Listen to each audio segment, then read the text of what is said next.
Have you ever stopped to wonder if the cutting-edge AI assistant, Gemini, is truly a global phenomenon, available to everyone, everywhere?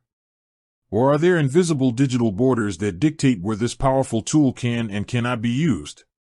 It's a question that delves into the fascinating intersection of technological innovation, national regulations, and the complex landscape of data privacy. As AI continues to embed itself into our daily lives, understanding its geographical reach isn't just about curiosity. It's about knowing who has access to these transformative tools and what that means for global equity in the digital age. For many, the first encounter with AI might be through a chatbot on a customer service website, a voice assistant on their smartphone, or perhaps even generating stunning images with a few text prompts. These interactions, while seemingly seamless, are often backed by incredibly sophisticated large language models, or LLMs, like Google's Gemini. When Google initially announced Gemini, it was hailed as a significant leap forward, a multimodal AI capable of understanding and generating text, images, audio, and even video. The promise was immense, a more natural, intuitive, and powerful AI experience. But the reality of deploying such a complex technology across the entire globe is anything but simple. Consider the sheer scale. We're talking about an AI system that needs to operate reliably, efficiently, and in compliance with diverse legal frameworks across potentially hundreds of countries and territories. This isn't just about flipping a switch. It involves navigating a labyrinth of regulations, infrastructure requirements, and cultural nuances. For instance, data residency laws in some countries dictate that user data must be stored and processed within their borders. This means Google can't simply run all Gemini operations from a single server farm in the US. They need distributed infrastructure, potentially with regional data centers, to comply with these rules. Then there's the question of content moderation and ethical AI. What's considered acceptable or even offensive in one culture might be perfectly fine in another. AI models need to be trained and fine-tuned to understand and respect these cultural sensitivities, a monumental task when dealing with a global user base. Furthermore, some governments have stricter controls over information and communication technologies, leading to potential restrictions on what kind of AI models can be deployed or how they can be used within their borders. These aren't just theoretical concerns, they directly impact the availability and functionality of AI systems like Gemini worldwide. So, let's peel back the layers and dive into the fascinating world of Gemini's regional availability. Where can you access this powerful AI, and what are the factors that determine its presence, or absence, in different corners of the globe?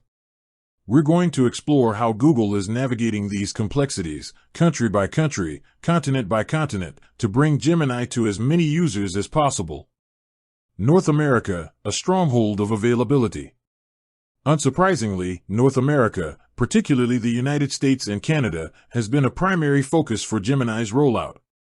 These regions typically serve as initial launchpads for new Google products, benefiting from robust internet infrastructure, a large tech-savvy population, and a regulatory environment that, while still evolving, is generally conducive to AI development and deployment.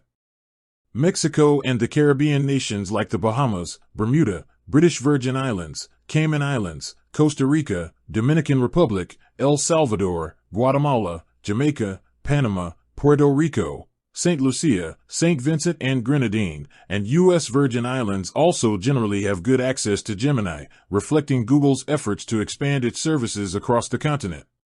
This means users in these areas can typically access Gemini through various platforms, including the Gemini app, Google Assistant integration, and even specific developer tools like Gemini and Android Studio. The availability extends to various tiers, including the free version and subscription-based options like Gemini Pro and Gemini Ultra, offering a range of capabilities for different user needs. South America, growing reach. Moving south, Google has made significant strides in bringing Gemini to South America. Countries like Argentina, Brazil, Chile, Colombia, Ecuador, Peru, and Uruguay are among those where Gemini is readily available. The continent presents unique challenges and opportunities, with diverse economies and varying levels of digital literacy. Google's strategy here often involves a gradual rollout, ensuring localization of services and addressing specific regional needs. The growing smartphone penetration and increasing internet access in many South American nations create a fertile ground for AI adoption, and Gemini's presence is a testament to that. Europe, navigating a complex regulatory landscape. Europe is a particularly interesting case due to its stringent data privacy regulations, most notably the General Data Protection Regulation, or GDPR.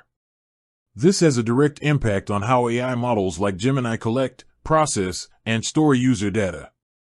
Despite these complexities, Gemini is widely available across Europe, including countries like Austria, Belgium, Bulgaria, Croatia, Cyprus, Czech Republic, Denmark, Finland, France, Germany, Greece, Hungary, Iceland, Ireland, Italy, Latvia, Liechtenstein, Lithuania, Luxembourg, Norway, Poland, Portugal, Romania, Slovakia, Slovenia, Spain, Sweden, Switzerland, and the United Kingdom, as well as smaller territories like Guernsey and Jersey.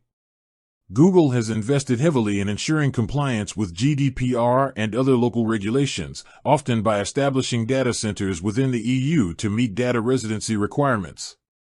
This commitment to privacy and regulatory adherence has been crucial for Gemini's successful integration into the European market.